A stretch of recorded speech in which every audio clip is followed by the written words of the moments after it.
काँग्रेसच्या नगराध्यक्षपदाचे उमेदवार नालंदा बर्णे यांचा 4646 मते मिळाली।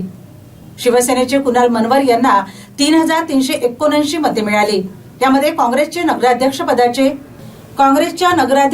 उमेदवार नालंदा बर्णे यांना 4646 मते मिळाली। शिवसेनेचे कुणाल मनवर यांना 3379 मते मिळाली। यामध्ये काँग्रेसचे नगराध्यक्षपदाचे उमेदवार नालंदा बर्णे 1267 मतांनी विजयी झाल्यात।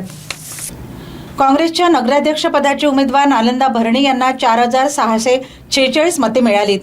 शिंदे सेनेचे कुणाल मनवर यांना 3379 मते पडली। यामध्ये काँग्रेसचे नगराध्यक्षपदाचे उमेदवार नालंदा बर्णे 1267 मतांनी विजयी झाले असून भाजपचे उमेदवार राजू वाडेकर यांना 3333 मते पडली। आर्णी पालिकेत काँग्रेसचे नगरसेवक 8 तर राष्ट्रवादी काँग्रेसचे 8, शिंदे सेना 4, ठाकरे गट 1, भाजपने 1 नगरसेवक निवडणूक आले।